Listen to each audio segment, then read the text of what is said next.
Apabila kemenangan sudah hampir dikecapi oleh tentera umat Islam, tiba-tiba terjadi satu kesilapan yang membawa akibat yang sangat teruk kepada tentera Islam. Kesilapan itu berpunca daripada pemanah-pemanah tentera Islam. Sebelum peperangan, Nabi Muhammad SAW telah berpesan kepada pemanah-pemanah tentera Islam supaya tidak berganjak daripada kedudukan mereka di atas bukit. Tetapi apabila tentera Islam sudah mula hampir mengecapi kemenangan, pemanah-pemanah tentera Islam menjadi tidak sabar. Mereka lupa akan pesanan Nabi Muhammad SAW. Kebanyakan daripada mereka turun daripada bukit sebab menyangkakan mereka sudah akan menang. Dan ada juga yang ingin pergi mengambil harta rampasan perang. Sedangkan sewaktu itu ketua mereka, Abdullah bin Jubair, telah memberi amaran supaya kekalkan posisi di atas bukit itu, tetapi mereka tidak dengar. Akibatnya, tentera berkuda Mekah yang diketuai Khalid bin Al-Walid telah mengambil peluang ini untuk menyerang pemanah-pemanah tentera Islam dan sekaligus mengepung tentera Islam yang lain dari belakang. Pada ketika itu, Nabi Muhammad SAW berada di bahagian belakang tentera Islam. Jadi antara yang pertama yang dikepung waktu itu adalah Rasulullah SAW sendiri. Apabila Khalid bin Al-Walid sudah mengepung tentera Islam, tentera Mekah yang lain juga mengambil peluang itu untuk kembali menyerang tentera Islam. Hasilnya, tentera Islam betul-betul terkepung. Salah seorang wanita tentera Mekah bernama Umrah bin Al-Qama pergi terus ke panji tentera Mekah dan mengangkatnya semula. Dalam situasi itu, Nabi Muhammad SAW menjerit, memanggil tentera-tentera yang lain supaya mereka dapat sedar yang mereka telah dikepung. Sedangkan waktu itu Rasulullah SAW sedar sekiranya dia menjerit, pihak Makkah tentu akan dengar akan suaranya dan mengenali suaranya. Tetapi Rasulullah SAW tidak ingin meninggalkan tentera-tenteranya di medan perang. Oleh itu apabila Rasulullah SAW menjerit memanggil tentera-tenteranya, kaum Quraisy Mekah pun terdengar. Terus mereka pergi ke arah Nabi Muhammad SAW. Sewaktu itu kaum Muslim terbahagi kepada 3 golongan. Golongan pertama, bila dah nampak dah tentera Mekah start kepung mereka, mereka larikan diri. Mereka tinggalkan terus medan perang. Golongan kedua pula, golongan yang confused, golongan yang keliru. Mereka sampai tak kenal antara satu sama lain, siapa tentera Islam, siapa tentera Quraisy Mekah, sehinggakan terjadinya pembunuhan antara tentera Islam dengan tentera Islam. Golongan kedua ni apabila mereka sudah terlampau keliru, kemudian mereka terdengar pula ada yang mengatakan Nabi Muhammad SAW telah dibunuh oleh Quraisy Mekah, membuatkan mereka lebih tidak bersemangat, lebih jatuh moral mereka untuk berperang. Tapi pada waktu itu muncullah muslimin yang menaikkan semula semangat tentera Islam. Salah satu daripadanya adalah Anas bin An-Nadir. Apabila tentera Islam dapat kabaran bahawa Nabi Muhammad SAW meninggal dunia, mereka menjadi panik dan takut. Tapi Anas bin An-Nadir berpesan kepada mereka, apa lagi yang kamu tunggukan? Mereka menjawab, Rasulullah SAW telah meninggal dunia. Kemudian Anas bin Nadir balas mula, marilah kita berjuang apa yang diperjuangkan oleh Rasulullah SAW. Lalu Anas bin Nadir pun pergi terus ke tengah-tengah medan perang. Sewaktu dia hendak pergi ke tengah-tengah medan perang, terserempak dengan Sa'ad bin Mu'adh. Sa'ad bin Mu'adh tanya kepada Anas bin Nadir, kemana kau mahu pergi, Abu Umar?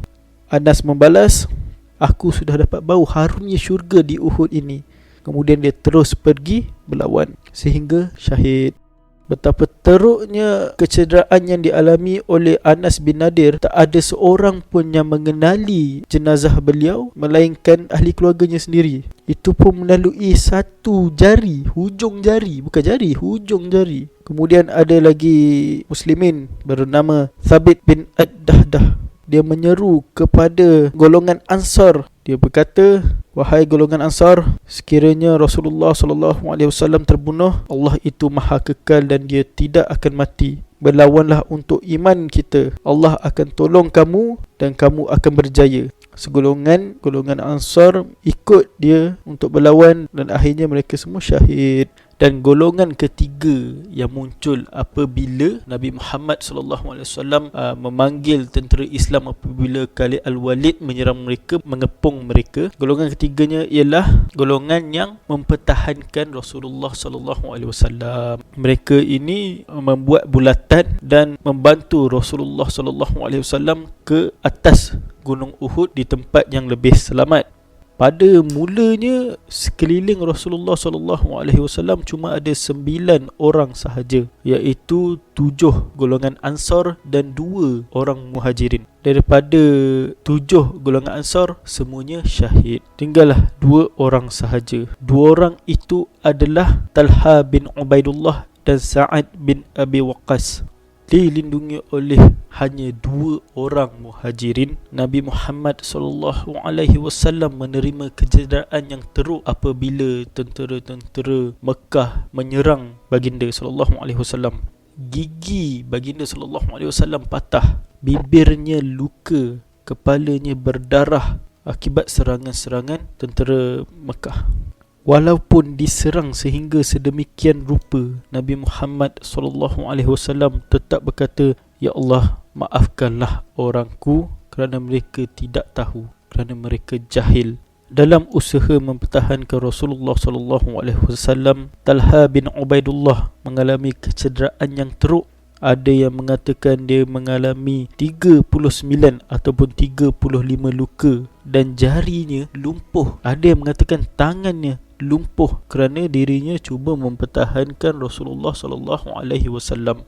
Semua ini berlaku dalam sekelip mata, secara tiba-tiba. Tiada siapa yang tersedar akan situasi Rasulullah SAW ketika itu, sehingga kan 6 golongan Ansar telah meninggal dunia dan seorang lagi sedang cedera parah. Barulah ketika itu sahabat-sahabat rapat Rasulullah SAW seperti Umar bin Al-Khattab dan Abu Bakar sedar akan situasi itu, lalu mereka terus pergi ke Rasulullah SAW. Antara sahabat-sahabat lain yang turut serta melindungi Rasulullah SAW ialah Abu Dujana, Mus'ab bin Umair, Ali bin Abi Talib dan beberapa lagi. Setelah para sahabat berkumpul dan melindungi Rasulullah SAW, mereka turut mula menyerang kembali sesiapa yang menyerang Rasulullah SAW. Antaranya ialah Hatib bin Balta'a. Dia telah membunuh Utbah bin Abi Waqqas yang telah membaling batu yang menyebabkan gigi Rasulullah SAW patah. Salah seorang tentera Islam bernama Nusaibah binti Qa'ab ataupun Amarah gelarannya, seorang wanita, dia turut menyerang salah seorang penyerang Rasulullah SAW yang bernama Ibnu Kami'ah. Amarah dia melawan pedang dengan Ibnu Kami'ah, tapi Ibnu Kami'ah dapat melarikan diri kerana dia memakai 2 baju besi. Tapi Amarah tetap berlawan dengan Ibnu Kami'ah, tapi akhirnya dia tarik diri sebab mengalami kecederaan yang teruk.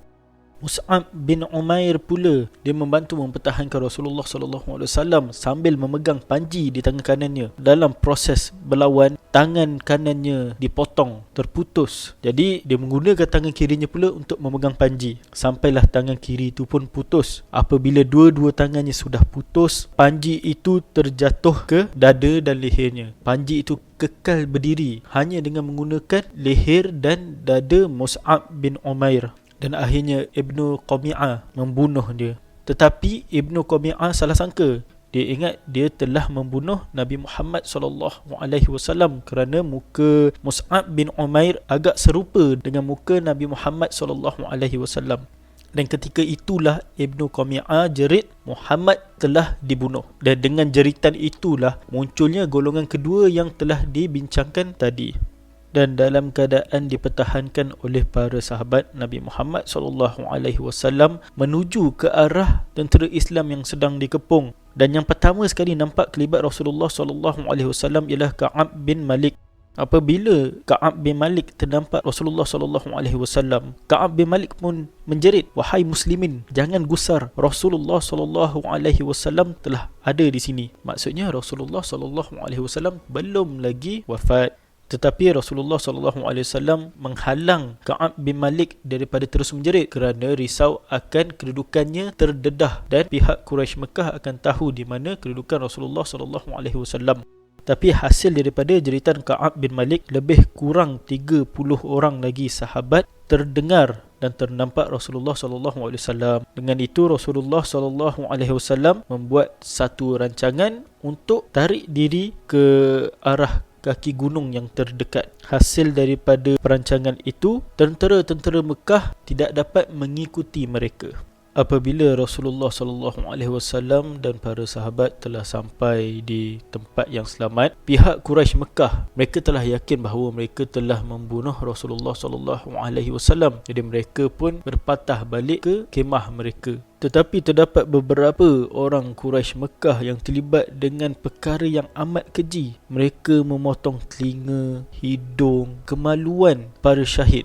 Hindun bin Utbah, isteri kepada Abu Sufyan, dia membelah perut Hamzah bin Abdul Muttalib dan mengambil keluar hati Hamzah, gigit sikit. Lihat betapa kejinya perbuatan orang Quraisy Mekah ketika itu.